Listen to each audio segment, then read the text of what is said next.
Okay, here we go. We're back. We're back at it after streaming for hours and hours and hours last Saturday, and really, sh- and really putting ourselves to the test. We're back at it again, and by we I mean I. I am alone this time, so I'll be playing some Lord of the Rings, the card game. I'm really cutting edge. I'm on top of all the new stuff.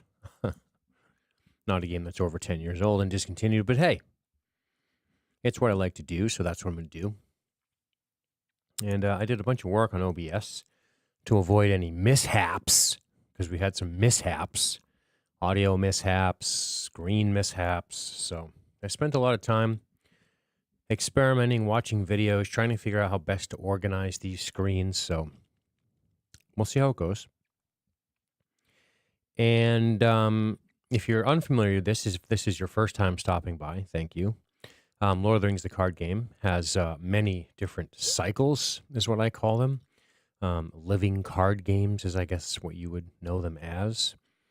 And I'll show you that in just a second. But there's quite a few. You buy the base game, you get some cards, you make some decks based around some heroes from the Lord of the Rings mythos. And then you buy these campaigns or quests. Again, the terminology, I play a few of these, so I'm always mixing up the terminology.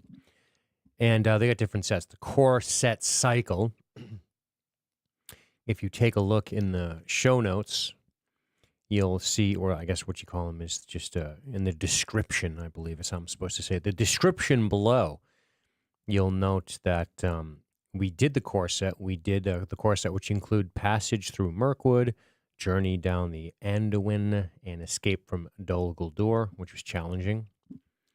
And we played with a couple of decks that we got from a cool dude named Johnny Bravo 530, who makes decks over on RingsDB. That's where you make your decks on this really great website called RingsDB. You import them into this game, then you play, and it's awesome. And now there's another cycle I'm going to be diving into, which is the next grouping of cycles that were released for this game. What year, I couldn't tell you. But we're going to be doing the Shadows of Mirkwood cycle, and it starts with the Hunt for Gollum. Then it goes Conflict at the Karak, a journey through Rosgabel. I don't know how to say these things. The Hills of Mewing, don't know. The Dead Marshes, and then Return to Mirkwood. So there's 6 of them there. And we're trying a couple of decks that I actually made. I made decks back in the day. Played this game for a while, took some time off, forgot how to play, forgot to make decks. We didn't even know what my decks did. The old ones I looked at, I was like, I don't know how to use this deck. So I'm back into making some of my own decks. They probably will be insufficient compared to more experienced players and users. And another thing I'll say, if this is your first time stopping by, other than thank you for taking the time, I appreciate it, is that I am not an expert at these games by any stretch. I think I'm a decent player, but I play a lot of different games. It's hard to keep all the rules straight for the different games. These LCGs, as they're known, I believe Fantasy Flight coined that term. I might be wrong about that. Or living card games. They're, I believe the board game community calls them lifestyle games, which is to say that you could play this forever, and it could be your. Some people's hobby is golfing. Some people's hobby is Lord of the Rings, the card game. I mean, that's how expansive some of these games can get. So if you're hoping this is a channel devoted just to that and I'm an expert at it, I'm sorry to disappoint you. That is not the case. That said, I'm pretty good at explaining things, and I have a decent mind for this stuff, so I'm pretty decent on the uptake, which is cool. So here we are. So I guess that's the time where I should go over to the game cam and see if it does what I want it to do. Because we're in the solo cam for me anyway, or the talking heads cam, I guess you would say. So hey, look at that, it changed. And additionally, it shows us this. This quest companion is amazing. It's made by this guy here. I'll click on his little thing. He has a Buy Me Alumnus, Mateo Martin, so shout out to him. Appreciate you making this. And It's essentially all of the quests. You can click on them for any special rules. So we're going to be playing Shadows of Mirkwood Cycle Hunt for Golem. It's going to tell you some things introduced, the overall difficulty, user rating, etc. Surge, Doom Deck, some keywords that are coming into play, and then some errata, etc., and then related quests, which is neat. Of course, then there's Dragon cards, which I've talked up immensely. Dragon cards is the reason I can play this game and display it all to you guys without having a bunch of cameras in every single card in the game, which is thousands of dollars. But and that was made by C-Stan, who's awesome. So Dragon cards, it's Dragon, DRAGN cards.com, and you can load decks in from RingsDB, which I'll show you right now. Now, if you watch Brian and I play Arkham, you're going to see we look at something similar. There's this database called RingsDB. You make your own decks. Anyway, here's the decks we're using today. I'll blow them up a little. I've made a blue deck, just a monosphere deck. Hello, Kev. I've made a monosphere deck with a low threat. We're going to play Arwen, who has a threat of 9. I played Arwen and Eowyn in the last run, and I'm sorry, but I'm not dynamic enough to change it up too much just yet. And then I'm going to bring in Glorfindel. Glorfindel, who has a threat of 5 only. So the starting threat of this team is only 23, which is incredible. And then I took pretty generic shit here. I mean, Ancient Mathom, of course, we're going to get card draw and location clear. Silver Harp to grab stuff we discard. Unexpected cards, I know, it's corny. Test of Will is corny. You know, cancel when revealed effects. Elrond's Council, etc. I mean, and then a bunch of people over here. And then the other deck I made, and I don't know if it's any good at all. It might be bad. Is this No Shelter here, I'm calling it, which is a bunch of dudes with bows and arrows, with the exception of Hama. But this is a red-green deck, so tactics lore. Haldir, I love Haldir in this game. He can shoot people. If you have not engaged an enemy this round, exhaust Haldir to declare him as an attacker against an enemy not engaged with you. It's so awesome. So what you do is when you're playing two-handed, you have the other deck engage people and then have Haldir shoot them before they even get to attack, which is sweet. And I took Black Arrow because I took Bard the Bowman. I think that's cool. So I'm like, if I'm going to put Bard the Bowman in this deck, I'm taking Black Arrow, which is a one-time use +5 attack. Good for those pesky hill trolls. And then pretty normal shit. Arrows from the trees, I guess. Daeron's Runes, if you're going to play green, you got to get card draw. That's the point. Heed the Dream, more card draw. Lembas Spread for some healing. But yeah, mostly red with a touch of green. Haldir's, in my opinion, Haldir's greatest strength is his front of card ability. It's so good, I think. So that's kind of what we're going with, are both of these decks. So we'll import those in order to Dragon cards in just a minute. So let's go ahead. Looks like I've already imported them into Dragon cards. I guess I can reload this. I'll reload this table for you, but let me go to full screen here. Bloop, get rid of those ugly margins. This is probably a better way to look at these guys. There's Arwen, of course. The card art in this game is phenomenal. Then we have Eowyn. We have Glorfindel, the Noldor noble warrior. He's pretty cool. He has a 5 threat. I mean, with stat lines like that, he should have like a 10 to 12 threat. But his thing is forced. After you exhaust to commit to a quest, you have to raise your threat by 1. So every time he quests, you have to raise your threat by 1. There's ways to mitigate that. There's cards to mitigate that. Haldir, I love this card art. I want to be where he is. His card art is so good, right? And then when you have Bard the Bowman, classic Bard. Esgaroth, he's a deadly marksman. And then Hama. This deck's goal is to kill shit. Whereas this other deck's goal is to, keep the threat down and clear some quests.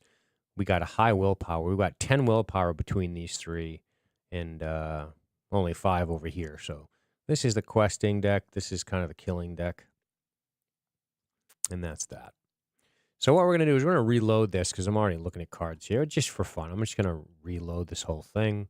So I'm going to reload decks. Marks is incomplete, so it'll change our draws. There we go. It'll repopulate any second now. Bing, there we are. Bing, there we are. Now we got some cards in play. And we're going to decide on mulligans starting with the first player. We got Harp. We got Escort from Edoras. We have Elven Light, which is a great card. Of course, a Test of Will, which cancels when revealed effects, because those are nasty. I think I'm going to hang on to that card. It's tough to give that card up. It's just a decent spread. So, not crazy expensive either. I wouldn't mind having a little early game Anathon, whatever the hell that card's called.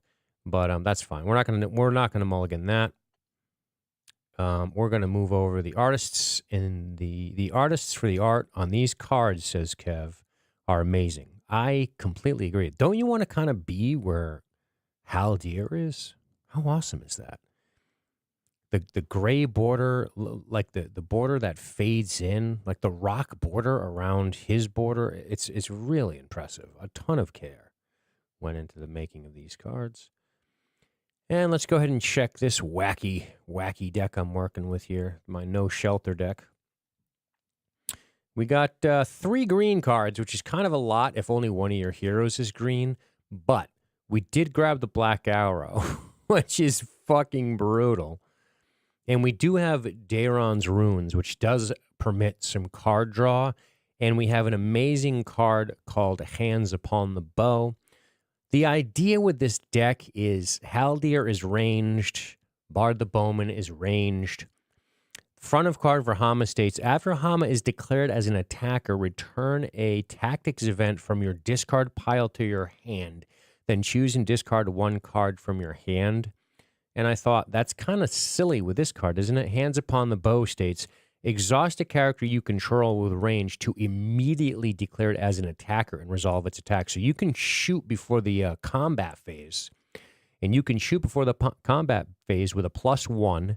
If you run the Black Arrow, that's +5. 6 plus his 3 is an 8-point shot.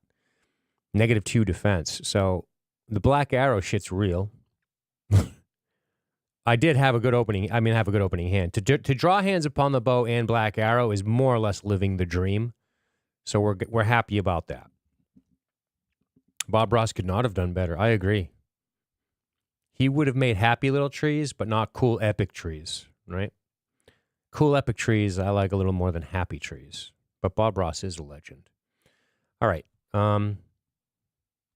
So we're good here. Next, let's go ahead and read the quest. We're looking for Gollum.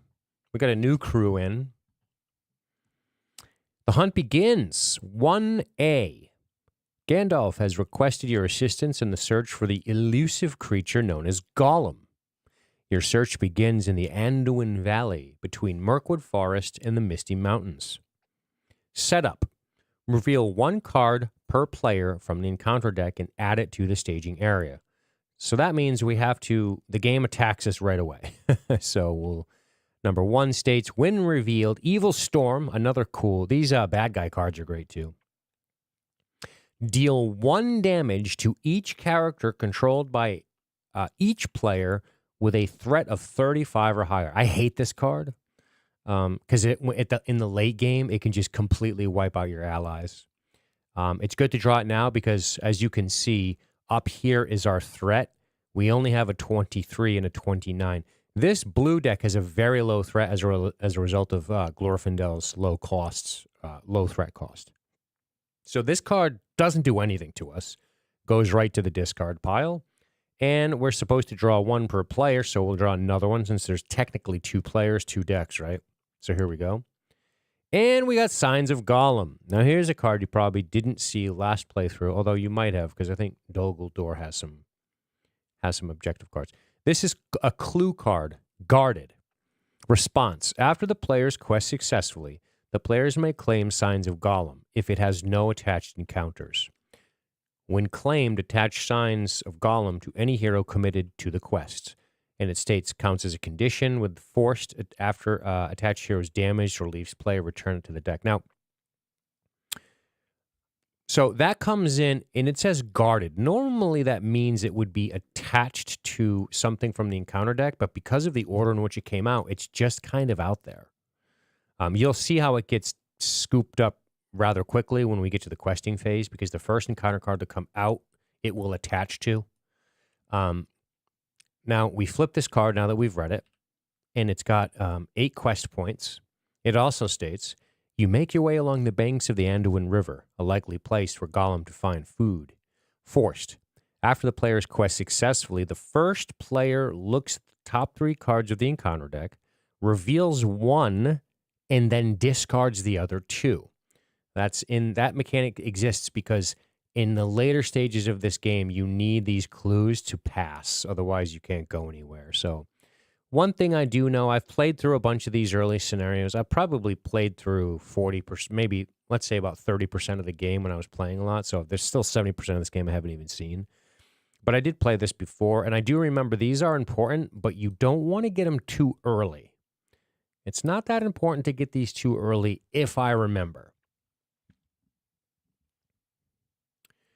So that's it. That's the opening setup. See how this states, nothing on here says you need a clue to clear this stage of the main quests. So we don't need to worry too much about this just yet. So that brings us to the beginning of the game. So we draw cards, get our resources. So we'll start that here. And we'll do it over here. Another Daeron's Runes, are you kidding?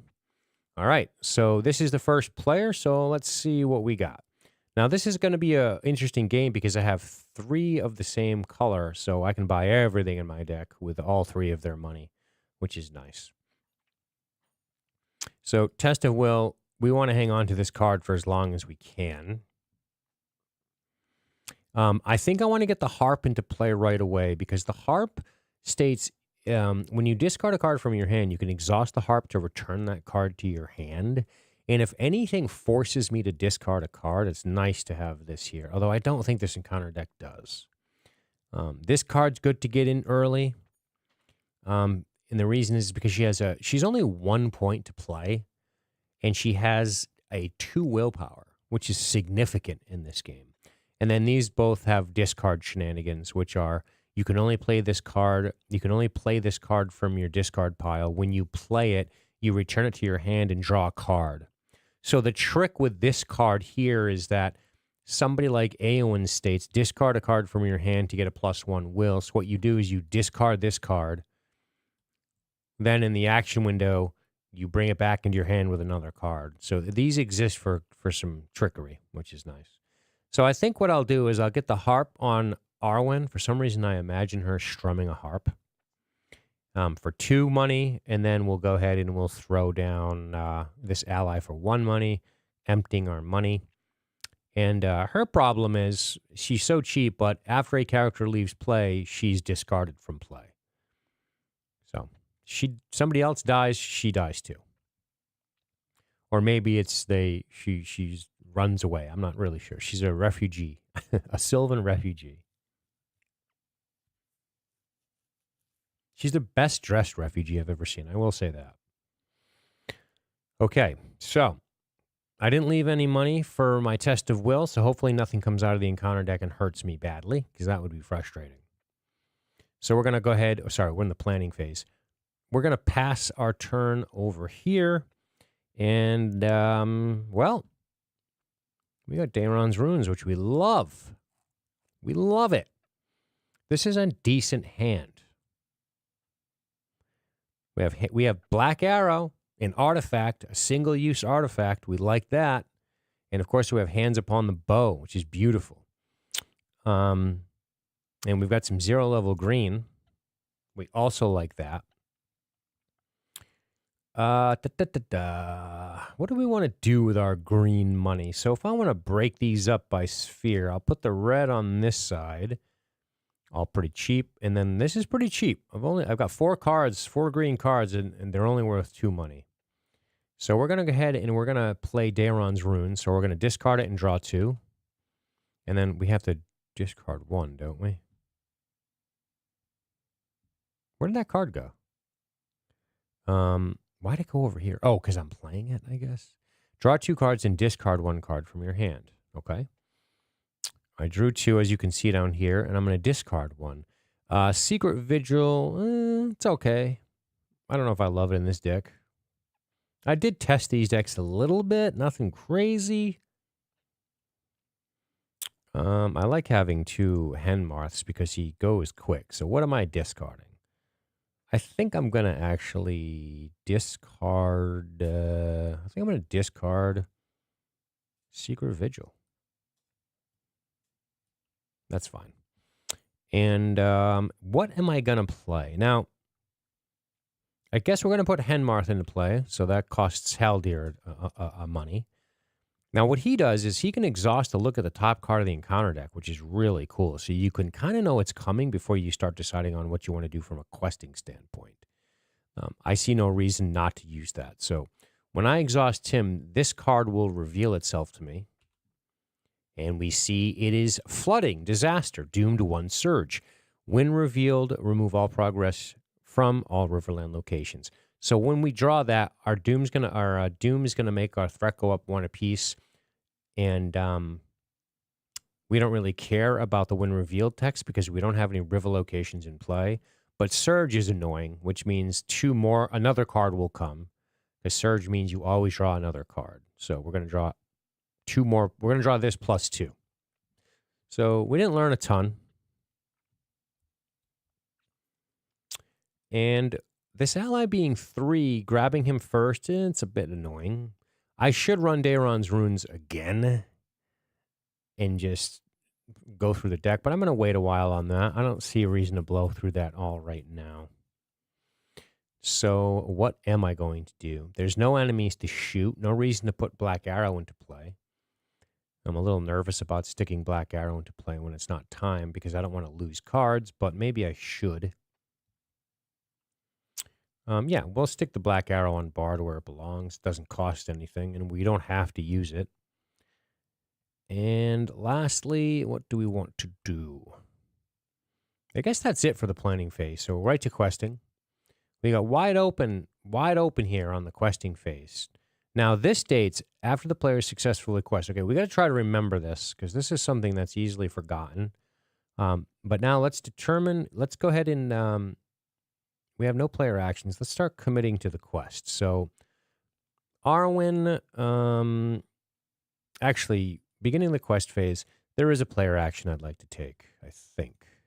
Yeah.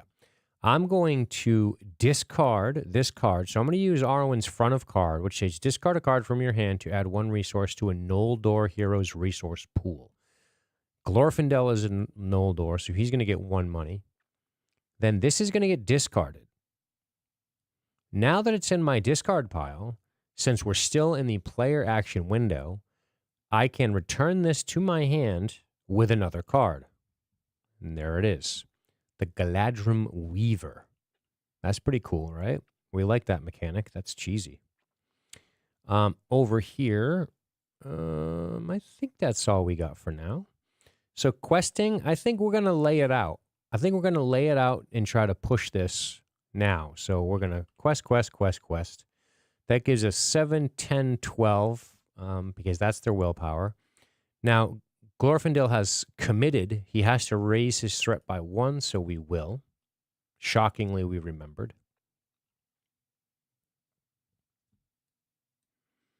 And on this side, do we want to quest? There's no enemies on the table. It's not the end of the world if I do quest. But enemies are coming. And when enemies come in, I mean, they probably won't engage us, but you never know.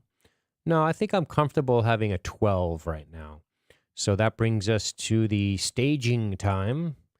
So this comes in. We know what it does, right? We talked about it. It's going to raise threat 1, 1. It surges, so it goes away. Next card from the surge states the East Bank. This is a location card. While the East Bank is the active location, which it isn't. So we don't have to worry about that right this second, but it does have a 3 threat, so it cuts into our 12 progress.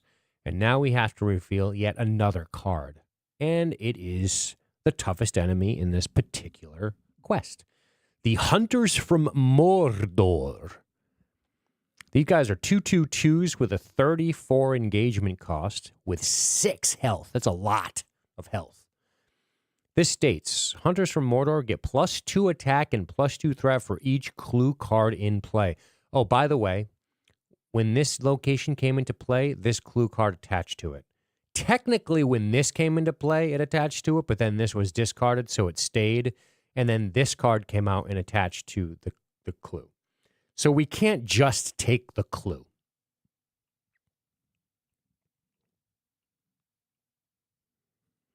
Okay. So this guy gets +2 attack and +2 threat while there's a clue in the game. So we're going to check our hotkeys and remember how we do this. So he gets 1, 2 more threat. So he cuts in and he gets a +2 attack. So he hits for 4. He's nasty. So it's basically a group of hunters from Mordor. Awesome. I love that. I wish I could play Lord of the Rings music while I did this, but that'd get me kicked off YouTube. All right. So that's pretty cool. So enemy, he's got a 34 engagement cost, which means he won't engage either of us unless we willingly choose to engage him. I've got other plans for him. So after the questing phase, after we commit, now there's an action window. Okay? And this action window is very important. So what we're going to do first is we're going to look at Eowyn, which states, discard a card from your hand to give her a +1 will to the end of the phase. This effect may be triggered by each player once per round. So we're going to discard this card and do our shenanigans. So we're going to discard this. We're going to give her a +1 will. And we're going to play this from our hand, from our discard pile, because we can, and it's still the action window. And we're going to get this card. Oh, and by the way, we're going to discard. We can discard this now. We're going to play Elrond's Council, which states, if you control a unique Noldor character, I control 2, Glorfindel and Arwen. Give another character +1 will until the end of the phase. We're going to give Eowyn another +1 will. We are going to put this away, and it says lower our threat by 3. That's great. So our threat goes down even further. 1, 2, 3. Very low threat for this group. And do we want to discard anything on this side? Because we can do it twice. Not really. Not really into that. So the new total is 7 progress on the main quest. Well, while we're having so much fun, here's what we're going to do. Since it's still a player action window, we're going to pass over to this side. And I might hands upon the bow this guy right now and just kill him with a black arrow. It's such overkill. It's such overkill.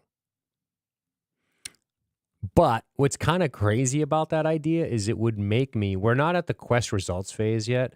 If I kill this guy now, I could take away 4. I can't kill him, I don't think. Actually, I think I can. I would be taking away 4 threat, which means I would pass this quest on the first turn, which is nuts. I think I can do this. I think the rules allow this. I think with the action phase window, I'm almost certain that we can do this at this point by passing over these guys. So why don't we do that? Because they're not questing, but we do have an action phase window, and I'll explain that. Let me go over to the rule book real quick, and I'll show you guys what I'm talking about. So I took my face out of this screen because it's a little easier to see. But if you look where it says, it's kind of at the end of this. The action. I said this on the stream before. The most complicated part of this game is this stuff here, these action windows. Because the action windows are very important. And I'll read this to you. It says an action window may only be triggered during an action ability may only be triggered during an action window. Action windows are presented in red boxes on the chart. When an action window opens, the first player has the opportunity to initiate an action or pass. Opportunities to initiate actions then proceed until everybody consecutive passes, essentially, right? And if we go to the questing phase, which is where we are, we started the questing phase. Then there was an action window. We committed characters, which we already did. Then there was an action window. Staging means the enemies came out, right? Whoopsie. And they did. Now, before we have quest resolution, we have an action window. This is a very, very, very important window in this game, this action window right here.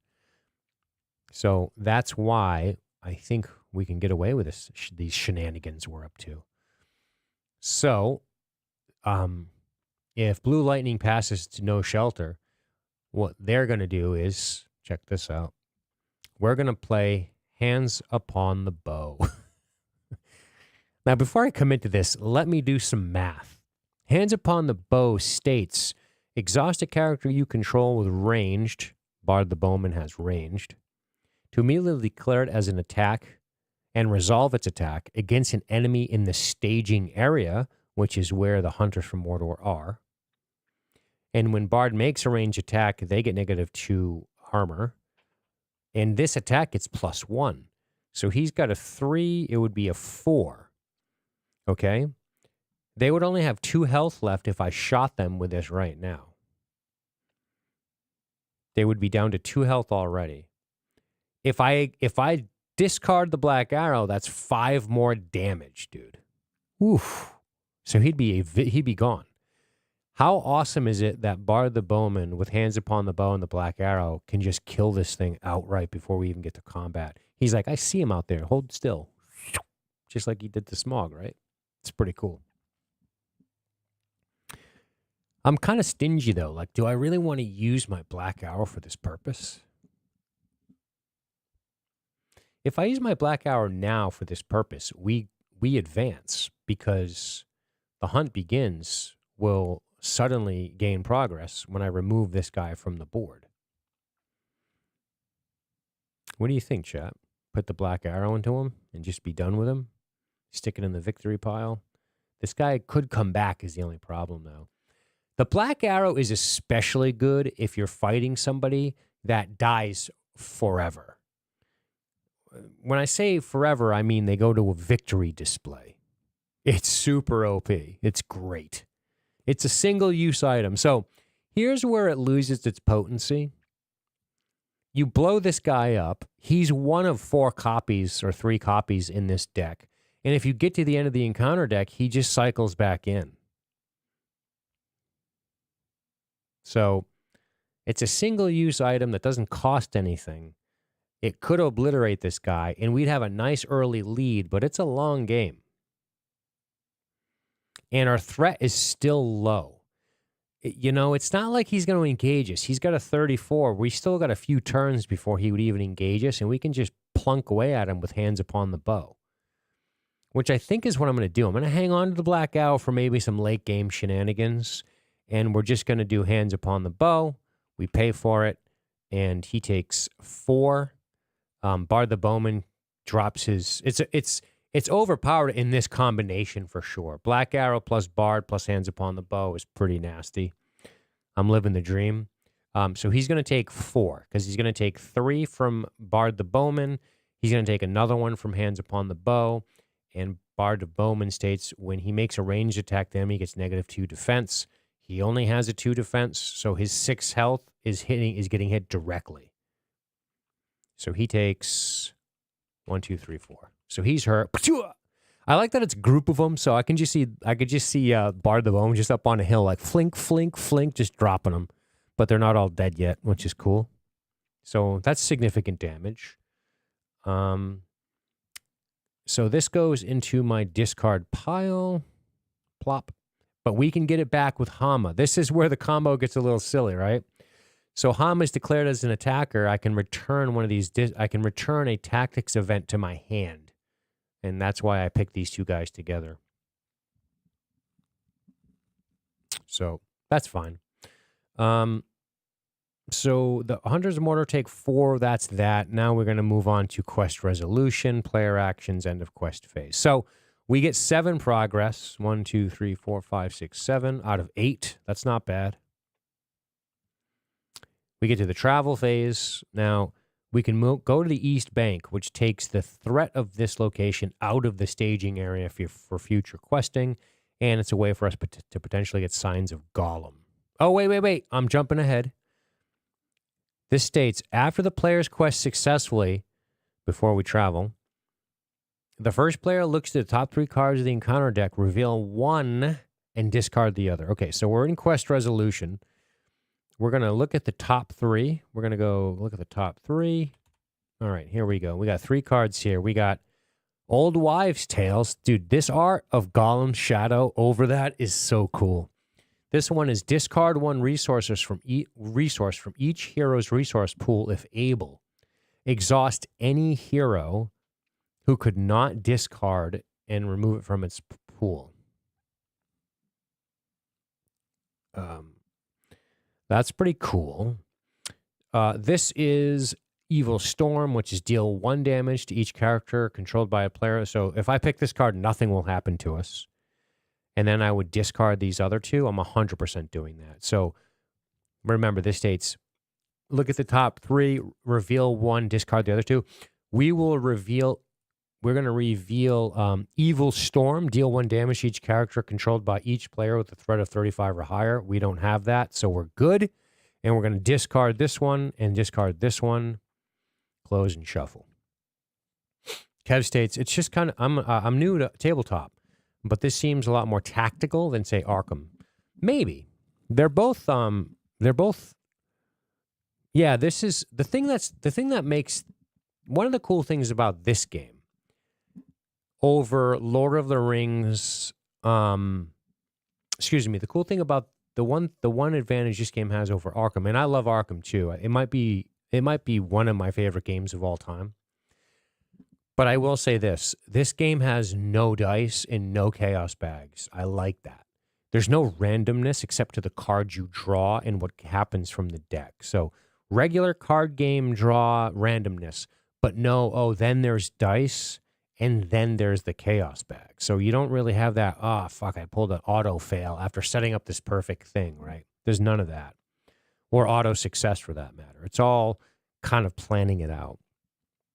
But yeah, it's a good observation for sure. Yeah, there's a built-in narrative to this game because you can imagine and Lord of the Rings. I mean, if you know Lord of the Rings and you can like imagine it happening.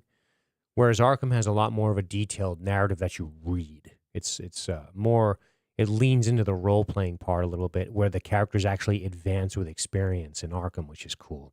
In this, it's not. In this, like I've said on prior streams playing this game, you'll play a quest and get completely destroyed. You might even have to scoop in like the second turn because you just can't win. And then the fun of that, and I put that in air quotes, is you tweak your deck and come back at it. Because in Arkham, once you're in a campaign, there's no deck tweaking. You're in, right? So I feel like in Arkham, if you have a decent Kluver deck and a decent enemy control deck, you're going to do pretty decent in kind of anything you do in Arkham. In this, if you have a killy deck in a good questing deck, you could probably do okay. But then there's other times where you're like, ooh, I need these cards to get by this thing. I should probably do that. So, yeah, it's a little bit different. Where were we? So this happens at the end of the phase. Nothing happens to us. It goes away. We travel to the East Bank. While the East Bank is the active location, ally cards cost an additional matching resource to play. Plop. The Signs of Gollum go with it. There is no encounter. We could draw this guy in, actually. He still hits a little hard, man.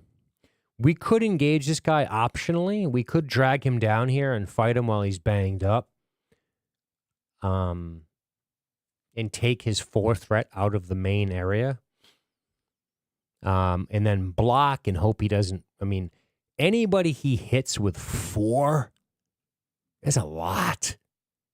Do I have a card to mitigate that? I don't.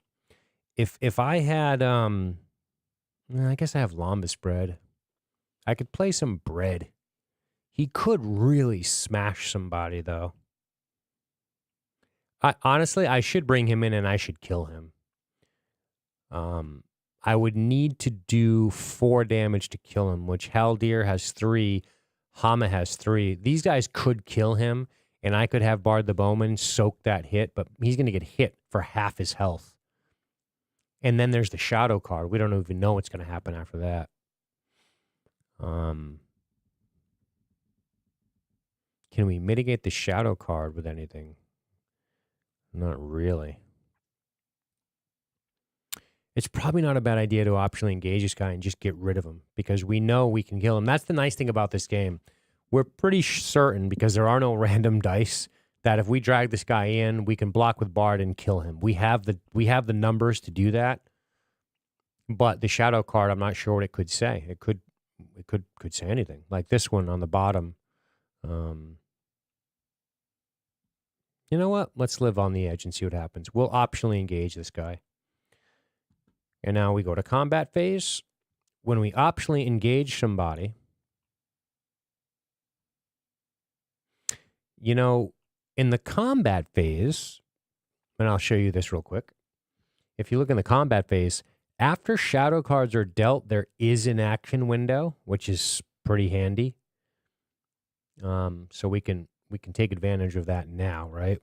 So we could deal shadow cards, so he gets his face down card, and now we could do an action. I'm thinking of maybe playing Daeron's Runes, because if I find a card, I don't really have the money for it, but if I find a card that allows me to stop him from attacking, that would be cool, like a feint. So draw 2 cards and discard 1. All right, we'll do that. We'll play this right now. Draw 2. We didn't get anything. Arrows from the Trees is awesome. But we got Lembas bread. So if Bard survives this, he can eat some bread and feel better, because Haldir is going to get money, and he'll be able to stick this on him. So let's see what happens. So we now declare defenders. That'll be Bard. He's going to defend, and here it comes. Defending player chooses and returns 1 exhausted ally he controls to its owner's hand. If he controls no exhausted allies, raise his threat by 3. So this guy has to go back to our hand, is what it's telling us. So that's not terrible. He goes back to our hand. Now, this card, Pursued by Shadows, getting the shadow effect is what you want. When this card comes out, it's annoying. Each player raises his threat by 1 for each character he controls that's not currently committed to a quest. This card can do a number on you if you got a lot of allies on the table. Because remember, if your threat hits 50, you lose. So if you have 3 heroes and 3 allies, you raise your threat by 6 when this card comes out. That's filthy. But it could be worse. So we take 4 damage because this guy's fighting in a bonus right now. So Bard takes 2 because he has 2 shield. Whoopsie. So he's half dead. So the Hunters of Mordor managed to scramble up the hill and engage him in hand-to-hand. He's freaking out now. And that's the end of the combat phase, so we're going to go right to the refresh phase. So Shift-R, if you're playing this game, is handy. Then you switch sheets, so you Shift-R.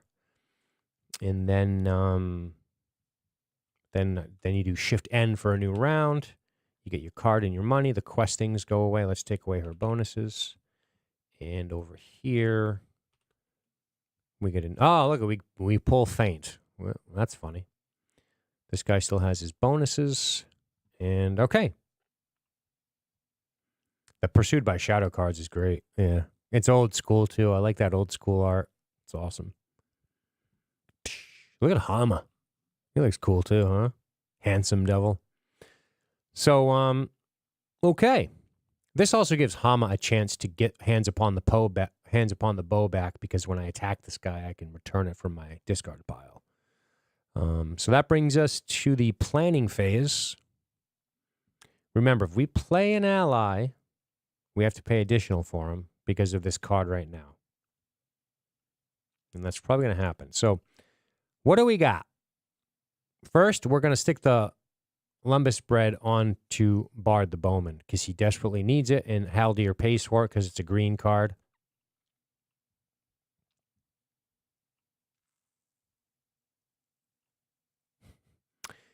All right. So we can't play him. We can't play anything else. We have need 4 to play this guy because remember we need an extra one. A Rohan Archer, a horseback archer, which is cool. So I think we're done. This deck is a little slow to get out allies because it's more stacky and killy,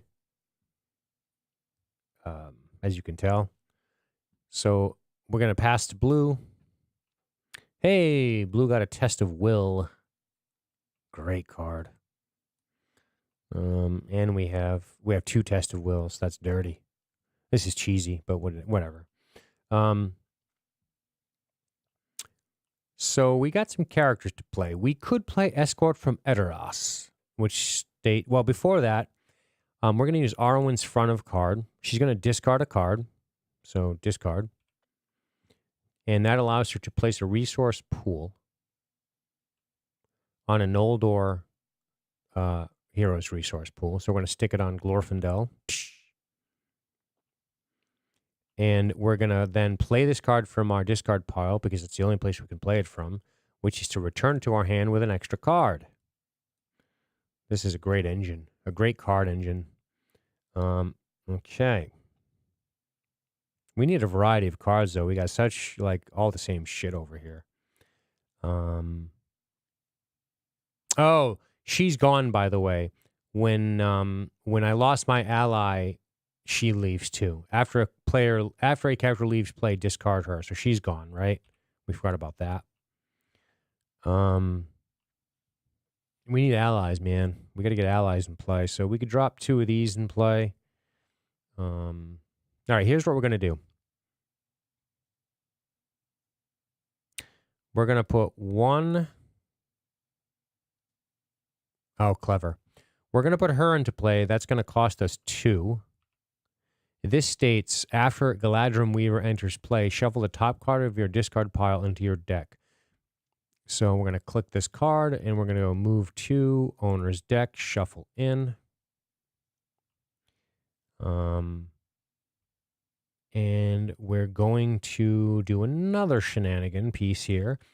We're going to play the Elven Jeweler, which states, discard 2 cards from your hand to put Elven Jeweler into play from your hand under your control, which means we bypass the negative of paying extra for her.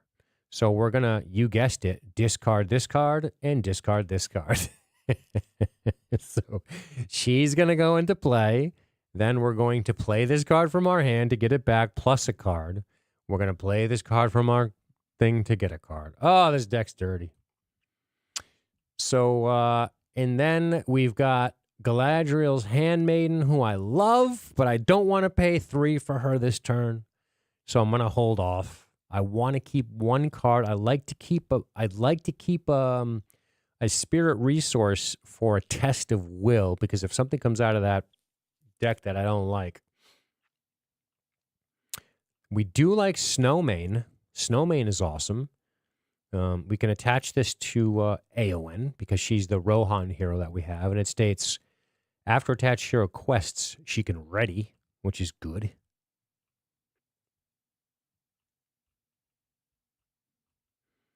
I think I'm going to put another Squire of the Mark into play. Yeah. I'm going to put her into play for 2. Seems a bit expensive, doesn't it? Her thing is, after a Rohan ally you control is discarded from play, you can add her to the victory display to put that ally into play exhausted. So yeah, she essentially trades herself.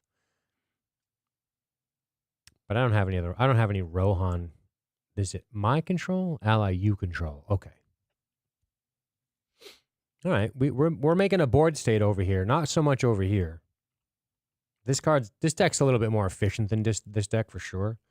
This deck is, like I said, it's more, you know, when you play like Civilization or not StarCraft so much, but any of those Civ games where they say you can build tall or you can build wide. This blue deck builds wide. The red and green deck builds tall. I think is the best way to say it.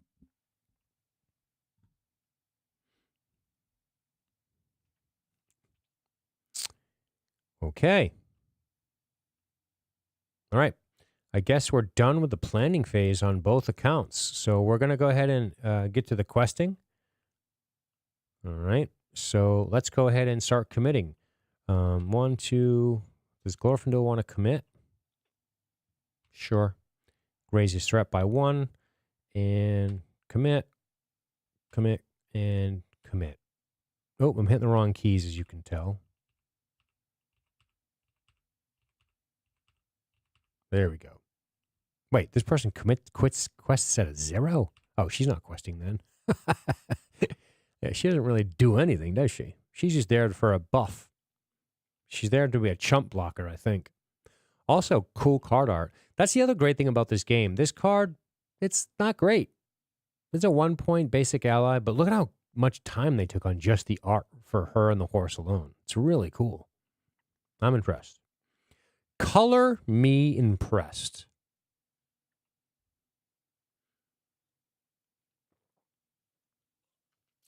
All right. Moving along. Are we questing on this side? Absolutely not. We don't have that luxury. We have hunters from Mordor to deal with. Even if their numbers are dwindling, they still hit first. So staging area time. 1. Misty Mountain Goblins are in play. And they have a forced when they attack. We got to remember that. And they have a 15 engagement cost, so they're engaging somebody. And Eastern Crows, which surges. And then when you defeat it, it's shuffled right back into the encounter deck anyway. So, uh-oh. Treacherous Fog has rolled in. Each location in the staging area gets +1 threat until the end of the phase, and each player with a threat of 35 or higher chooses and discards a card from their hand. This is another well-timed one because we don't have a threat of 35 or higher yet, and there are no locations in the staging area. There's an active location right here, but that's not in the staging area. So this card does nothing. We're getting pretty lucky here. So how much do we succeed by? 9. That's a lot. Now, you have to put it on the active location first, so let's do that. That's 1, 2, whoopsie. That's 1, 2, 3. So this gets cleared, which means this comes here unattached. This goes away. And then we've got 4, 5. And now we've passed. Unfortunately, the extra questing doesn't carry over, but we've just completed the quest. Okay? So we have to do a couple of things here. Forced, before we even turn this card over, after the players quest successfully, the first player has to look at the top 3 of the encounter and reveal 1, discarding the other 2. So let's get that out of the way first. So we're going to look at the top 3. Now, we want to look for something that's not going to stay because we want this to be free because we're going to need to grab it. So we don't want the goblins. Do we want to discard money? That sucks. Or do we want to reveal X additional cards where X is the number of players in the game? Well, we can't control for that. So we're going to discard that. We're going to discard this, and we're going to take the money hit. So Old Wives' Tales comes into play, but so here's what technically happens. It's a treachery card. It comes into play. This attaches to it, but after this when revealed goes and it gets discarded, this immediately becomes unattached again. So that's kind of cool. So this stage, discard 1 resource from each hero's resource pool. If able, exhaust any hero that could not discard a resource from its pool. So discard 1 resource from every hero, and if they couldn't, they have to exhaust. This is terrible for this fight over here, right? So discard, discard, exhaust. So Haldir is exhausted. He loses money. So yeah, that's what happens as a result of that. Okay, now that we've done with this front of card, we've got this response. After the players quest successfully, the players may claim Signs of Gollum. If it has no attached encounters, it does not. We're going to stick that on Glorfindel. He seems to be the most responsible of this group. And we're going to go ahead and clear this quest, bringing up the next one. Oh no, that's an animal carcass. A new terror abroad. The wood was full of rumor of him, dreadful tales even among beasts and birds. The woodman said that there was some new terror abroad, a ghost that drank blood. That's an excerpt from Fellowship of the Ring. Let's flip it. Rumors have led you to the eaves of Mirkwood Forest, where the woodmen whisper of a new terror in the night. Forced. This is 10 quest points, by the way. That's a lot. At the beginning of the quest phase, the first player looks at the top 2 cards of the encounter deck, reveal one and add one. That's rough. So that means we're drawing 3 per turn. Okay. Still doesn't say anything about us needing the clues yet. Now remember, we just successfully quested. So now we're moving to the travel phase. There's no locations to travel to, which brings us to the encounter phase. So in the encounter phase, we have to optionally engage. The Eastern Crows are coming, which is annoying. And so are the Misty Mountain Goblins. Oh, man. So I don't think I want these guys to take all these enemies. So here's the ruling. The ruling is first player may optionally engage. And then engagement checks will follow in player order, starting with the highest engagement. So we are not going to optionally engage. Okay. And neither is the second player. Actually, if the second player does, he could take them both, but he's not really prepared to fight both of them, I don't think. So here's what we're going to do. The Eastern Crows will engage us, and then this guy will engage them. Deal shadow cards. Whoosh. We now have some decisions to make.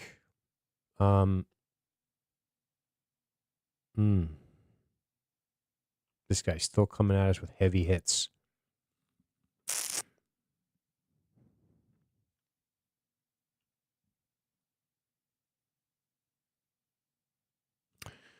Okay, here is what we're going to do. We are going to use Feint. So Hama's going to play Feint, which states combat action. So you can only use it in this phase. Choose an enemy engaged with a player. That enemy cannot attack this phase. So that cost him 1. We'll discard that card. And to highlight this, I just get rid of the shadow card, and it reminds me that he can't attack. So he cannot attack. He's been feinted. Ha-ha! I've tricked you. Now we are going to resolve the Eastern Crows, and who is going to be the defender?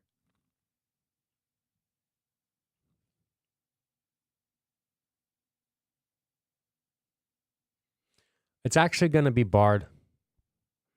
Believe it or not. So Bard will defend, reveal shadow card. Defending player chooses and returns 1 exhausted ally he controls to his owner's hand. If he controls no exhausted allies, raise his threat by 3. 1, 2, 3. That sucks. The Eastern Crows do 1 damage. Bard the Bowman's able to fend them off. And then after that window, where's my windows? Enemy attack, res, declare defender, resolve, shadow effect, determine combat damage. So now we have an action window. We're going to use the llama spread. So we're going to discard this to heal 3 and then ready. So this goes away. We're going to heal 3, which puts us back to full, and we're going to ready.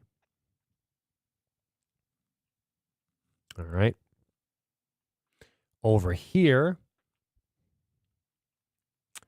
well, the Squire of the Mark is going to bravely stand in the path of the goblins. This beautiful young lady is going to get killed, so she'll defend. After Misty Mountain Goblins attacks, remove 1 progress token from the current quest. There aren't any. So let's reveal the shadow card. Nothing. So he does 2 damage. She has 1 health and no defense. She dies. Tragic, I know. And now it's our time to respond. Well, we need to get rid of these enemies over here. So here's what we're going to do. Hear me out. We're going to get rid of these enemies and leave this goblin here, I believe, because then Haldir can shoot him next turn, probably. Although my threat's getting a little high. So the hunters from Mordor, Bard can kill them in one shot. But Hama cannot. Hama could hit them for 3, only doing 1, leaving them with 1 health. That's not good enough. Unfortunately, that is not good enough. So Bard the Bowman's going to draw his bow, and he's going to attack the Hunters of Mordor, who get a -2 armor for this. So he hits for 3. They now have 7 damage on them, which means they are dead. So they go away. And Hama will attack the Eastern Crows. They have 1 health, no defense. He hits for 3. They go away. Now, I hit the H key here because that shuffles it into the encounter deck, because that's what happens. Then you never get rid of these guys. You just kind of chase them away. So we shuffle them back in, and we're clean. All right. That brings us back to the refresh, and to a new round. Here we go. We need some allies. We got more arrows from the trees and nothing to shoot. We're pulling a lot of green cards. Jeez Louise. Every green card we have in this deck, which, by the way, is only like 15 cards out of a 50-card deck, are all here. It's insane. Also, oh no, I had no money, right? Did Hama have no money? Yeah, because he just got money. He had to pay money to not be exhausted. Okay. That's too bad. I want to get hands upon the bow back into my hand. You know? Hands upon the bow. Hands upon the bow. Okay. That brings us to the planning phase, starting with blue.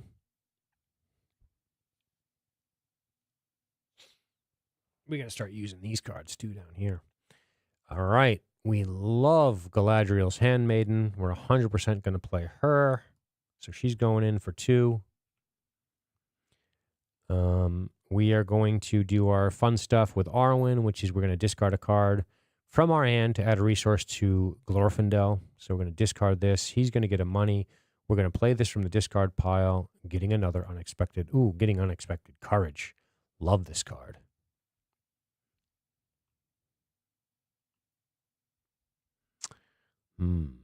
I think I like sticking this on the other team, actually.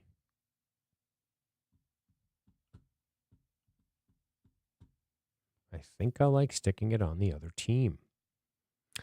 We're going to do more shenanigans. We're going to play the Elven Jeweler by discarding 2 cards from our hand. You guys can guess which 2. This one and this one.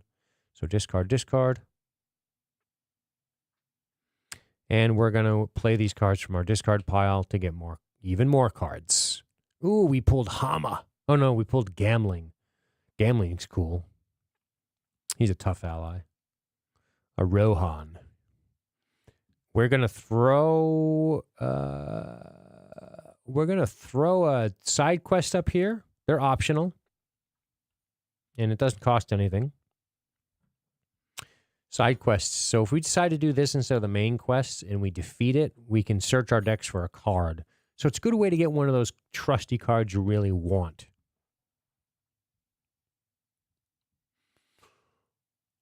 Okay.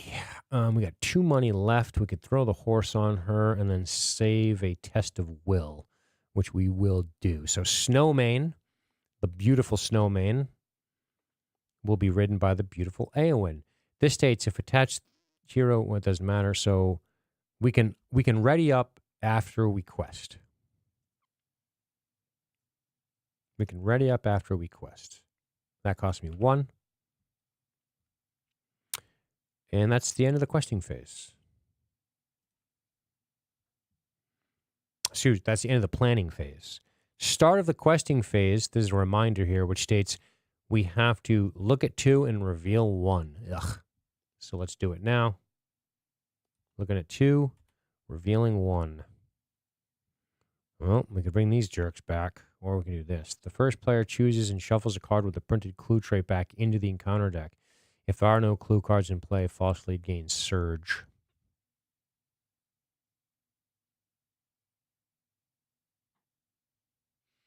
We don't need clues right now.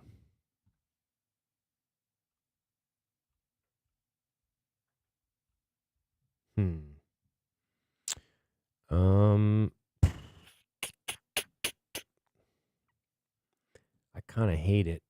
I could put these guys in play. But they will engage us. Our threat's already at 35. Our threat is already at 35.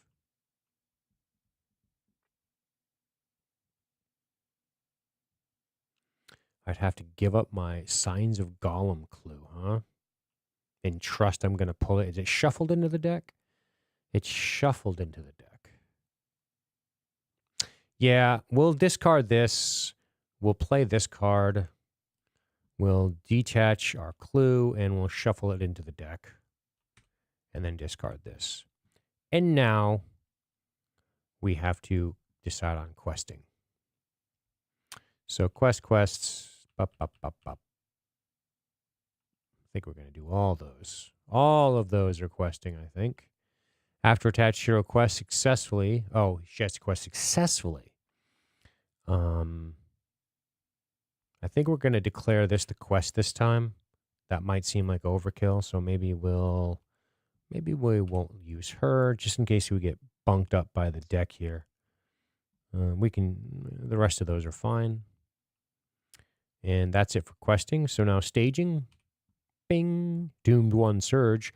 Remove all progress from all Riverlands locations. There aren't any, but we have to raise our threat 1 and 1 and then surge it. Crows, surge it. Banks of the Anduin. That's 1 quest card. That'd be the 4th we've played with. Jesus. They're trying to stack us up, guys. And now another quest card comes into play. And it's Evil Storm. Deal 1 damage to each character controlled by the player with a threat of 35 or higher. So everyone's taking 1 damage on my team. That's unfortunate. Do I want to allow this or do I want to blow it up? 1 damage on everybody's not the end of the world. We'll deal with it. So everybody takes 1, 1, 1. Is that what it said? Just to be sure. Each character controlled by a player with a 35 threat or more. Okay, they all get banged up by the Evil Storm. And now, quest successful? I think so. So we have a success of 8 because we have 8 will. Only 2 threat in the staging area. So we put all of our... Unfortunately, none of this comes over to this quest. It all goes on 1. So maybe a bit of a waste, but hey. Now we can both look in our decks and take a card. This goes to the victory display. So let's do that first. So starting with a blue deck, we're going to look in the whole deck. What do we want? Ooh, yummy. Allies. Do we want any allies? We kind of know the ally scene here. Do we want any attachments? Light of Valinor. This is a good way to be cheesy with Glorfindel, because if you attach it to him, he doesn't have to exhaust a quest, which means he doesn't have to raise his threat to quest. It's pretty awesome. We could get another test of will. Oh, we have 2 tests of will. Oh, all right. It might be Light of Valinor, guys, but let's check events. Oh, this is a good one. I love this card. I love this card. The Galadriel's Greeting. Reduce 1 player's threat by 6. Or reduce each player's threat by 2. So good. I think we're going to take it. Close and shuffle. Now on this side, let's see what I can tell you what we're going to get. Probably Hands Upon the Bow, right? Obviously. Well, let's look at our allies. Let's see what we got. We got some bowmen. We got Rumil. We got a veteran axe hand. We got a lot of allies in this deck. We're just not seeing any of our red cards. It's insane. Gondorian Spearman. We would never search our deck just for that. Attachments. What do we got? We got Captain of Gondor. We got some daggers to up our damage. In events, we got some Hands Upon the Bow. We got more Durin's Runes. We got some Quick Strike, which is nice. Hands upon the bow, man. I hate to be a cornball, but it doesn't feel like the right answer. Or, well, we have one in the discard pile. We could take a dagger to get a little bit more damage in our lives. Seems like we need allies. For sure we need allies we can play, right? But we can play this guy.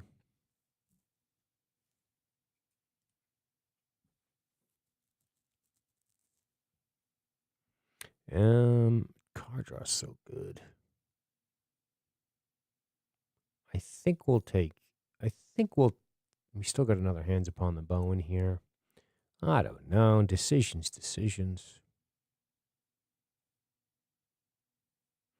I think we're going to take a hands upon the bow. Seems crazy not to. Okay. Hands upon the bow. Hands upon the bow. All right. All right. So we've successfully completed our side quests. Now it's the travel phase. We will certainly travel. We must travel. If the Banks of the Anduin Leaves play are written at the top of the encounter deck instead of in the discard pile. That's annoying. Guess the Banks of Anduin are long. All right. Encounter phase. All right, Glorfindel's around for this one, huh? Glorfindel's. He still hits it at 3. He's still tough himself, right? It's kind of awesome. All right, I have an idea that I want to do here. These guys are going to, hear me out, optionally engage. I should take them over here instead of doing shenanigans. But if I don't, I can get rid of these guys. 1, 2, 3 damage. Oh, no, I can't. I can only do 3, which means I can only do 2. But then at least Glorfindel can get rid of them. She can block them. Or we can take a risk. We can be risky here.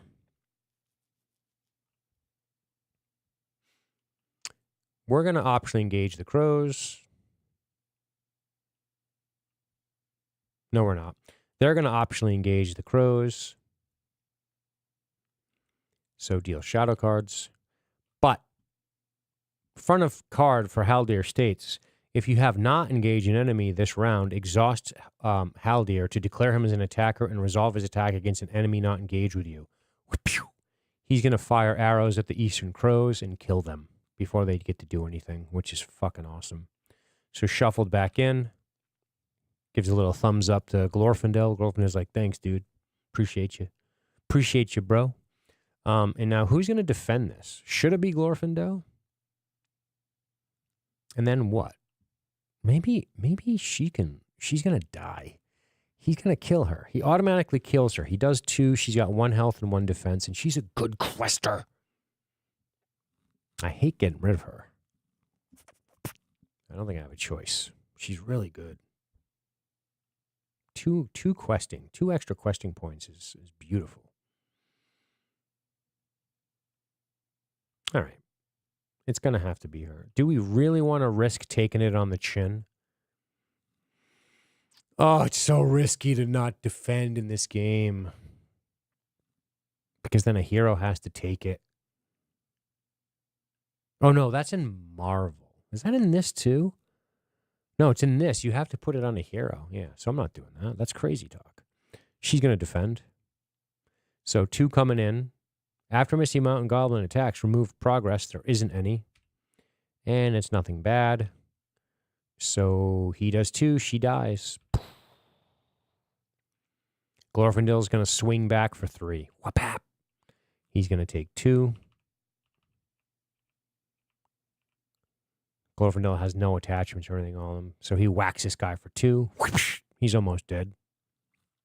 Annoying that he's not dead. It does say goblins plural, so he probably chopped a couple heads off. He's still got one, running around the campsite. Yeah.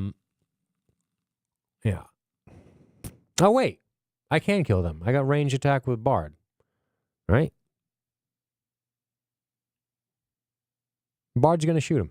He's dead. I forgot. I forgot when you have ranged, you can shoot into other players' threat areas. Yeah, so Bard's going to kill this guy. He's dead. So technically what happened is we exhaust both of these guys at the same time. We take advantage of the ranged option. So he actually gets hit for 3-6. So he's long dead. Yeah, sorry. I'm not paying attention. I mean, I am, but I'm forgetting. Although we're doing all right at not forgetting everything, which is pretty cool. So yeah, we got rid of those chumps. Now we're going to refresh. Refresh. New round. Ooh, look, we pulled a dagger anyway. Aren't we happy?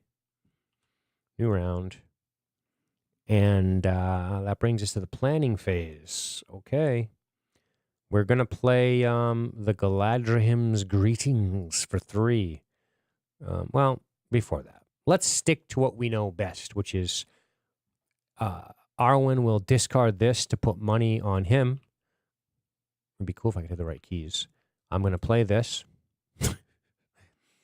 We're gonna put Light of Valinor on Glorfindel to make him even more glorious, so he doesn't have to exhaust to commit to quests. That costs 1. We're going to, for 1, 2, 3, we're gonna play Galadriel's Greeting, reduce one player's threat by 6, or each player's threat by 2. I'm gonna drop this guy by 6, right back down to 31. Such a good card. Goodbye. We still got this lady. We're going to put another jeweler into play, which costs us discard. Oh, and wait, we can just do this. Oh, this combo's gross. All right. And we only have 1 money left. We're going to save it just in case we need to cancel a reveal that we don't particularly enjoy. But we should be noted, we've got a bunch of these event cards in our hands. Tons and tons of them. So we're going to sit on the money, but we got a lot of help in play. And this side, yep, we're going to stick a dagger in play. We got 3 money now.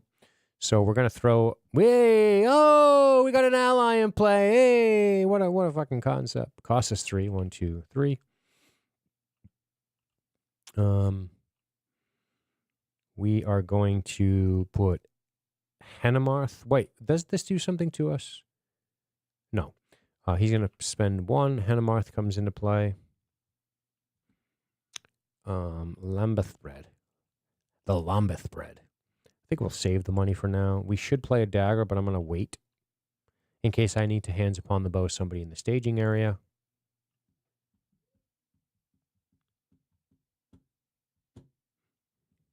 Yeah, we'll wait. This was a good turn for us. Planning phase. Start of the planning phase, guys. What's it say?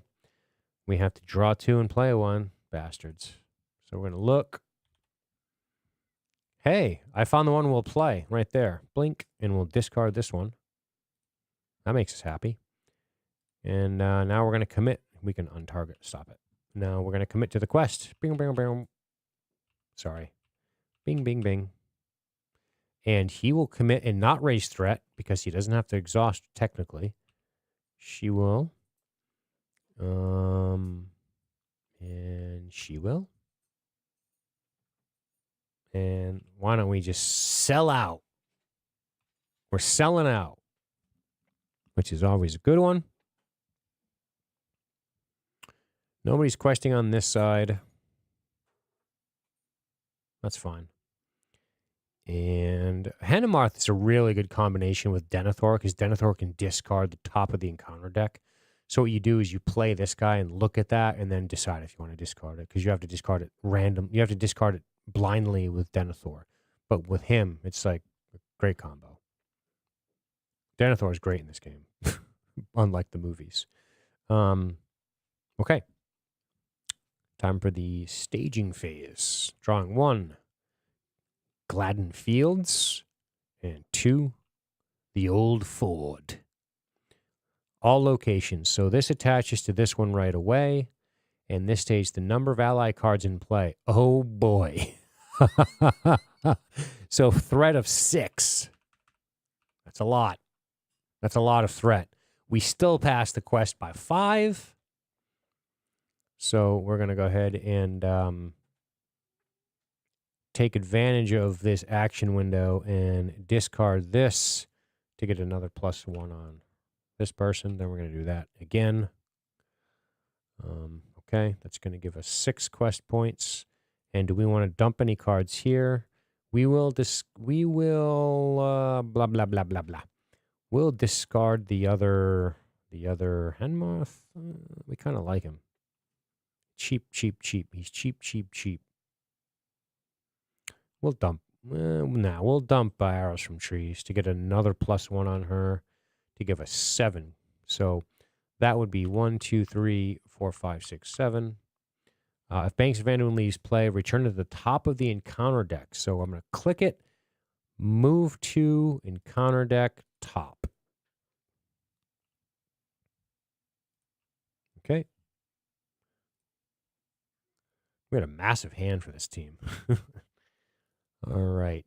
That brings us to the travel phase. While Gladden Fields is the active location, each player must raise his threat by an additional point during the refresh phase. That sucks. So that's going to happen right now. I'm just going to do it now. So we travel here. We know we have to do it before the end of the round. So we're going to raise it now. And then it's going to happen when we refresh anyway, which is basically now because there's nobody to fight. So refresh, and new round, and new round. Got a fat hand. Hey, look who came back. Okay. Dude, this thing is so nasty. We got to get this card out of here. This is disgusting. It hurts us the more allies we have. All right, that brings us to the planning phase. What are we going to do with a handful of event cards? Let me tell you, man.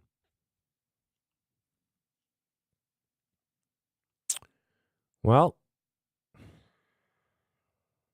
I'm going to stick a dagger over here. I think I'm going to... Can I put it in his hand? Yes. It's a tactics card, but I can attach it to a hero. There's no restrictions on who I attach it to. So I think I'm going to stick it on Haldir, but I have to pay for it with red. Because his special to shoot people before... If we don't get engaged, he can shoot. It's getting less important in his hand, to be honest with you. But that's fine. There's not a hell of a lot more we can do over here. This is 3, huh? She's really good, too. And we got 2 over here. You know, we should probably start getting some Lembas spread out. We're going to stick a bit of food. We're going to give more food to the Bard. Actually, you know what? I'm going to sit on the money for now. We can live with 1s. Okay, beginning of the questing phase. We got to do this bullshit again. Look at the top 2 and play 1. Not the old Ford. That can get right out of town. And we'll put this. Didn't mean to do that. All right. Well, now, time to quest. We're questing. We're questing. We still have a decent quest here. He doesn't have to exhaust. So let's go ahead and he could quest, I guess. Yeah, why not? You quest. All right, let's go ahead and stage 1. Stage 2. This guy attaches. More Golem clues in play. That means the Hunters of Mordor are going to be real nasty when they come out. Because there's 2 copies in play. So that's +4. They hit for 6. All right. We still succeed by 8, which is not insignificant. So that means 1, 2... Oh, wait a minute. We're cheating. We have Galadriel up by 2. Hold on a second.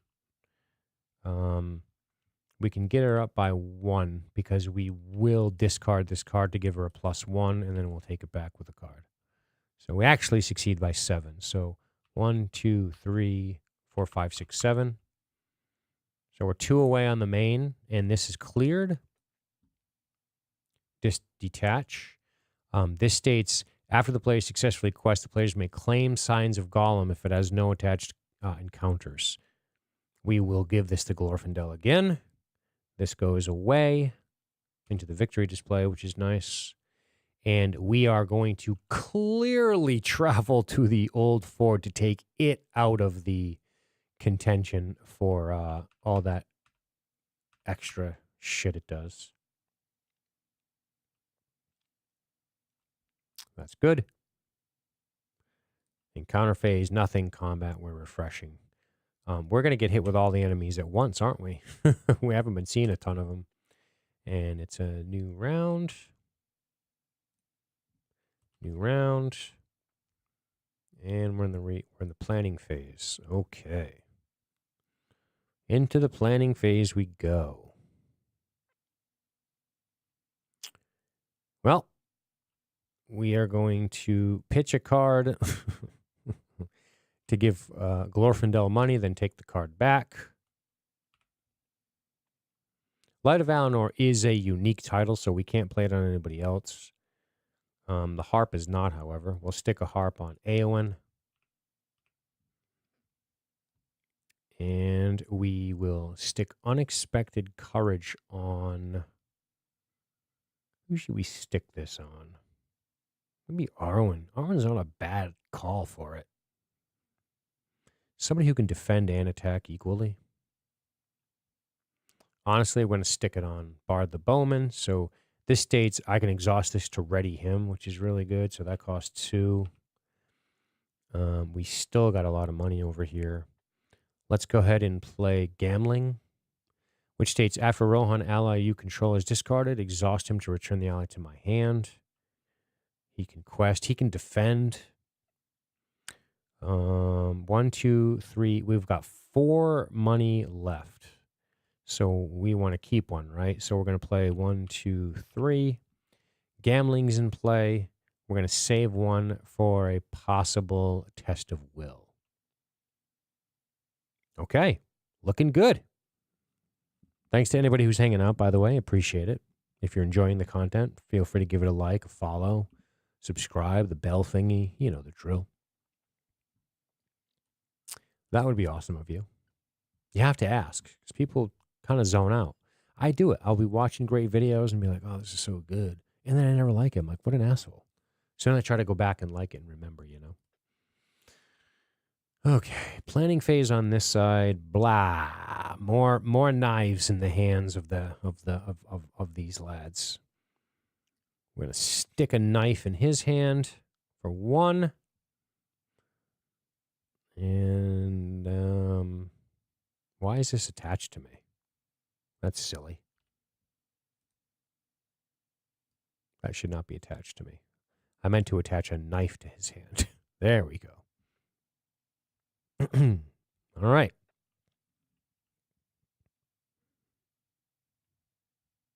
No enemies in the staging area.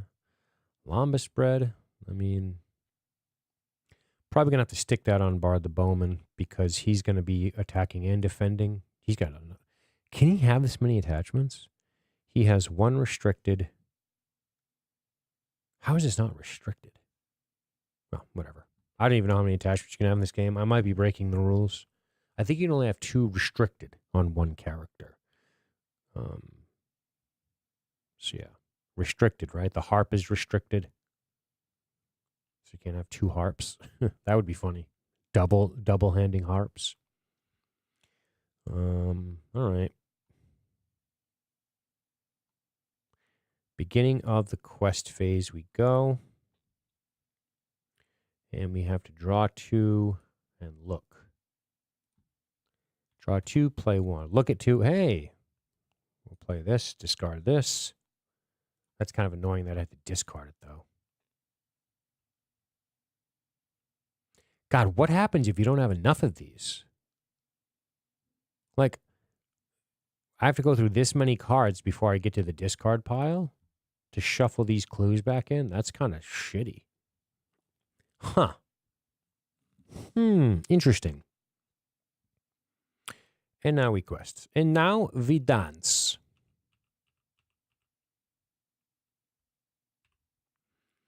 And over here, he'll quest because why not?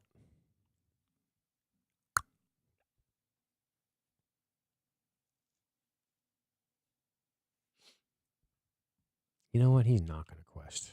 He's going to be a body to defend if necessary. All right. And now on to staging 1. Hey, there they are. 2. And there are 2, 4, 6. Oh my God.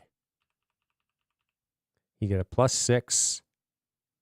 And he gives 6 to the freaking thing. Ooh! He dropped our progress to 1. He has to die. He must die. Also, this attached to him when he came out. This guy's got to go.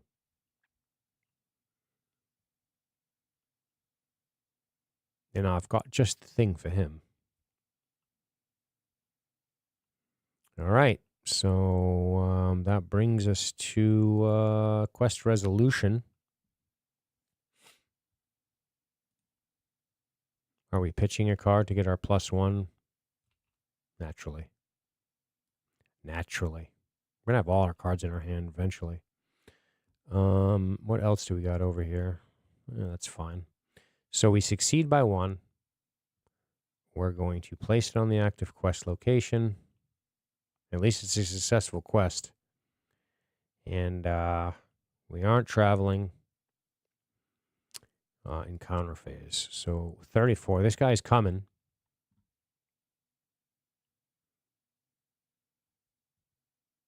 Optional engagement. So no, I got to do this in the travel phase. I'm going to hands upon the bow this guy. Get rid of him. So in the travel phase, specifically the player action portion, the action window of the travel phase, we are going to do shenanigans. That shenanigan is going to be hands upon the bow for 1. We're going to target this guy. We're going to use the black arrow. So let's detach it. So we're sending the black arrow up to him. Oh, God. Oh, God, it hurts. So we're getting a 5, 6, 7, 8. Another one for the dagger. 9. He's dead. So he exhausts. We black arrow. He dies. So this goes to the victory display. Now it's out of my deck. It can't be used anymore until the next scenario. And this guy gets one-shotted sniped. And he needed to be because he's dangerous as hell. So he goes away. All right.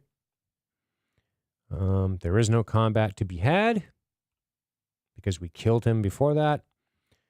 And, well then, refresh. Refresh. And new round. And new round. More daggers. Whew. Boy. Planning phase. We gotta be careful we don't get location locked here. Could be a problem. A problem. We have so much blue cards to get through. We're going to play Escort from Edoras for 2. 1, 2. We're going to discard this to give him 1. We're going to play it from our discard pile.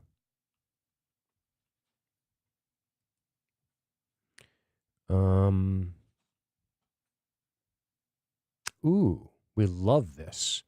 We're going to play Woodland Courier for 2, which states, after Woodland Courier enters play, place 1 progress on a location, or 2 if it's a forest. We're going to, hello, sir. We're going to put 1 here, and it only has 1 left, so it is cleared immediately. It's considered explored, which is great. So thank you for that, lady. It won't be too much of a benefit to us until next turn, but we only need 2 to advance. We have 1 more left. Should we play the Squire of the Mark? Sure. For 1, why not? Okay. Well, we have a lot. When the card comes out that says raise your threat by 1 for every enemy in play, or every ally in play, we're going to go ahead and want to just blow that card up. Although we didn't leave ourselves any money for it, I'm scared. You know, I'm not going to play her just yet. I'm too nervous about it. We're going to keep the money. Yeah, we're going to be chickens. Big old chickens. And do we have any allies over here? We do. We'll play this guy. This thing goes away. We're going to play the Marksman of Lorien for 3. 1, 2, 3. We got a lot of bows on the side of the table. Ranged, ranged, ranged, ranged. That's so we can protect this guy. All right. Questing phase. Here we go. Bringing it back. Running it back. Look at the top 2. Play 1. Discard the other. You know what? We could play this guy. No, he contributes so much. So we're going to discard him and play this. Shuffle and close. And now we got to decide how to quest. So we're going to quest a lot of questing. A lot of questing. He quests but doesn't exhaust. Quest. We don't want to quest him yet because he leaves play if we do. Because he gets a 4 questing, but then he goes away after that. So we don't want to do that just yet. He can defend. No, he can't. That's all he does. He's a quester. All right. And we'll leave gambling as a blocker. We got a couple of guys to maybe block. That's fine. That's wonderful. We only have 7 progress right now.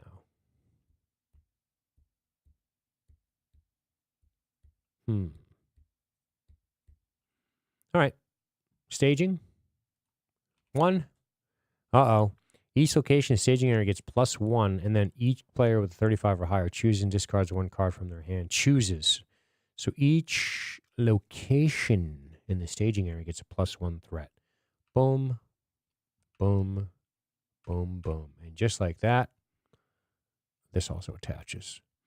That sucks. And we have to discard a card from our hand. Okay, we'll discard this one. And on this side, we will discard Hennemarth. We're running out of cards over there. And the next staging card is another location, which brings us to 0 quest success. This is called getting location locked. You get too many locations in play, and it's tough to clear them. Oof, this is rough. Okay, so we're going to discard a card from our hand to give Eowyn a +1 will. We'll play this card from our hand. And these guys are going to discard a card from their hand. Oof, to give her another +1, which will clear us. Yeah, that's the move. Yep. She's going to get another +1. So we have 2. We're going to put 2 here. 1, 2, and pass. So this goes away.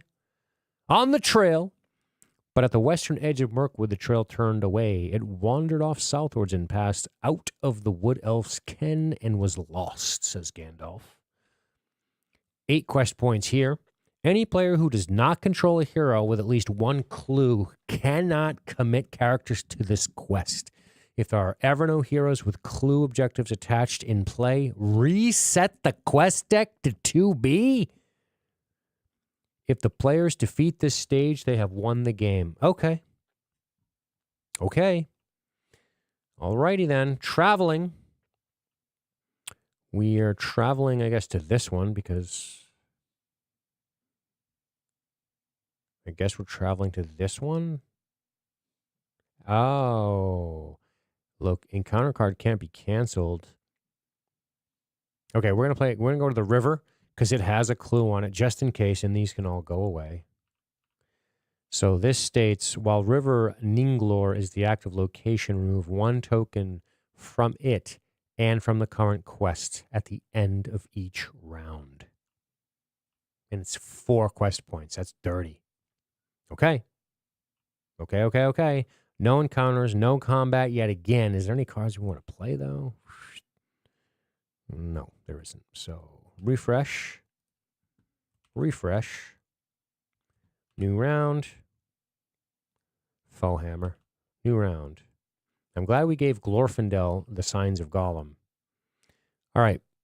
We might be able to take a big-ass swing here and just win. a big-ass swing.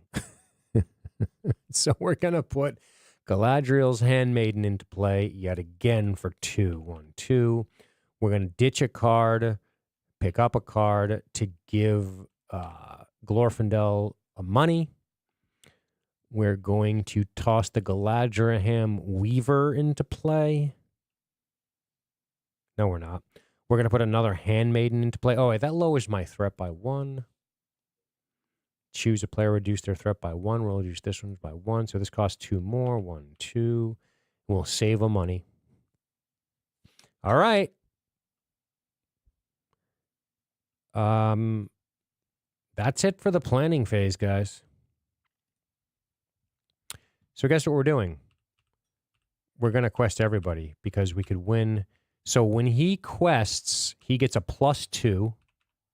Whoops. What did I hit? 4? Boop, boop. So bing, bing, bing. That's a lot of questing. It's a lot.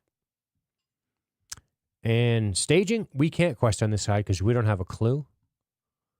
We have a Sign of Gollum on this team that Glorfindel holds. So staging 1. Staging 2. The Bats Surge. Staging 3. I think we just won. We're close to winning. It's friggin' close. Boy. So, okay. We have a 10 progress. A 10 progress right now. So that looks like this. 1, 2, 3, 4, 5, 6, 7, 8, 9, 10. We need to come up with 2. Oh, we forgot about the +2 we already had on her. We're doing the wrong math. So that's the best we can do. But we have to discard a card from each of these hands. So we're going to discard the dagger. And we're going to discard this card to get this card. Yep, so that gives us the +2. All right, so that's a big one. We got 2 left on this guy. We did clear the big river. While river is the active location, remove 1 progress token from it at the end of each round. Well, it's not going to be. So we clear the river. We detach the other clue. We stick it over here. We're going to try to get that in this team. We're going to take this clue and put it on this team. We have to do that. So this gets cleared. Now in the travel phase, where do we want to go? Probably to the one that hurts us the most. 3. 3. This raises our threat. Attachment cards cost more. We're gonna go to this one. Encounter phase. We're gonna optionally engage these guys on this side of the table. Blink. Combat phase. He gets dealt the shadow card, and then we're going to exercise our action window with Glorfindel to shoot it and kill it before it does anything for 4 damage. So this goes away, this goes away. All right, we're getting closer. Let's refresh. Let's refresh. Do I have to do anything? No. New round. Hey, a veteran axe hand. And new round.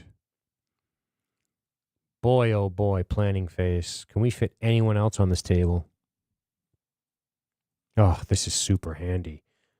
This horse is crazy handy. Steed of Imladris. Before that, Arwen is going to discard a card to add a token to Glorfindel, then get the card back +1.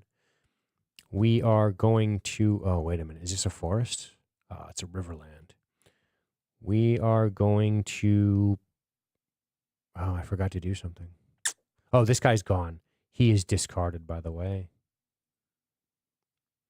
After resolving a quest to which Escort from Edoras was committed, discard Escort from Edoras from play.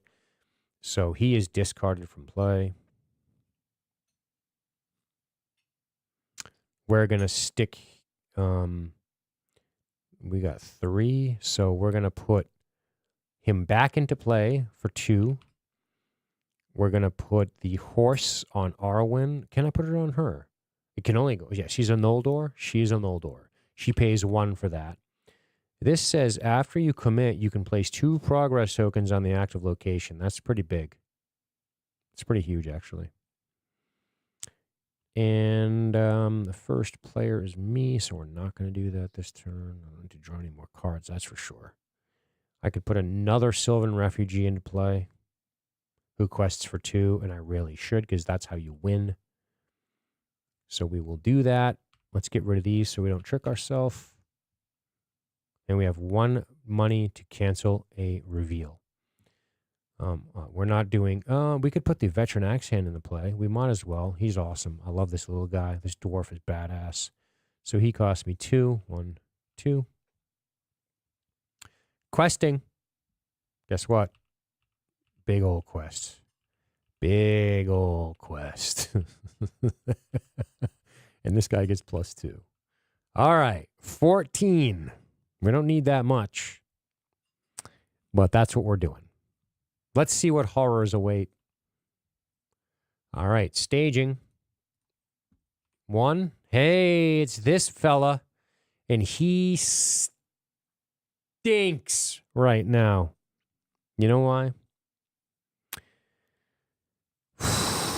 Because 1, 2, 3, 4. Is that it? 5, 6. So he gets 6. God.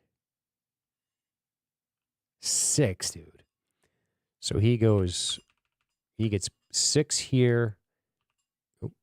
And 6 here. All right, that hurt. And the next one is the Goblin Town Scavengers. When revealed, discard the top card. So wait a minute, because I think I can win if I deny this power. So this is going to raise the threat by whatever cards we pull from our decks. But Test of Will states, cancel the when revealed effects of a card that was just revealed. Finally, we're going to use this card as a response to him coming into play. For 1, canceling this when revealed box, so he only brings 1 to it. That means our quest succeeds by 5. Also, after attached hero commits to a quest, discard a card from your hand. So we're going to discard this lady and return it to our hand. That means I get to place 2 progress tokens on the active location. And I got 5. So 1, 2, 3, 4, 5. So we win. We did it. We got out of here. We got out of here. If the players defeat this stage, the players have once again found a true sign of Golem's passing and won the game. We did it. This blue deck has a lot of shit in play. That's a lot of... I put a whole army. Builds wide, builds tall, but we got out of here. We didn't lose any heroes. Not bad. Not bad. So I'm pretty happy with that. And I don't think I missed any crazy shit that could prevent this. Forced, what's this say? None of that. All right. How about that? We got through. So that makes me happy. That was not a bad little run, if I do say so myself. So that's pretty good. So that's the deck. What did you guys think? Did you like that deck? I think that deck was fun. That's a really cool deck. Yeah, it's interesting playing with 2 very different decks, right? The Tactics Lore deck is very much building tall, stacking cards on guys, getting a couple allies out into play that can hit hard, whereas the other one is just like Ally City. You just keep dumping allies out. Ally after ally after ally. And Glorfindel's so good. Glorfindel. He's great. I've never used him before today. He's awesome. So yeah, that clears the hunt for Golem. So what are we doing next time? Let's go back to my game cam. So next time on the Lord of the Rings series anyway, we are going to be headed where? We're headed to, let's go back. We're headed to Conflict at the Karak. So some stuff to look forward to here. You guys want a preview of that? Should we take a look at the encounter deck? We could let's clear the table, mark as victory, I guess. Sure. Bloop. And then let's load up that quests. So next time for some Lord of the Rings, we're doing this one. And we got all kinds of shit. We got sacked. Oh boy, I think we're looking at trolls, right? Set-asides. Let's take a look at the set-asides. So look at these guys. 242 with 10 health. 242 with 10 health. 242 with 10. 410 health trolls. I got one black arrow, guys. Yeah. And they can throw you on a sack and eat you and all kinds of horrible shit. So yeah, we got to deal with Stuart, Rupert, Morris, and Lewis. What wonderful names. And the encounter deck, let's see what it looks like a little bit. A little preview. We got some treachery cards. If this comes out while you're sacked, you essentially get eaten, which is not good. Despair. Remove progress. This thing again. That's for enemies. Looks like lots of Orcsuses, more hill trolls, giant snakes, wolves, all kinds of fun stuff. And all the locations are bee pastures, but I guess we can get an ally, which is kind of cool. We can eventually get an ally, but this is going to be Grimeborn's Quest. So this will be fun. The Caddock and sacked. You don't want to get sacked in this game. I guess you can get rid of the treachery cards, which is always fun. But yeah, that's pretty cool. So that's that. That's what we're looking at. So thank you guys for coming by for a couple hours and hanging out while we ran through a quest.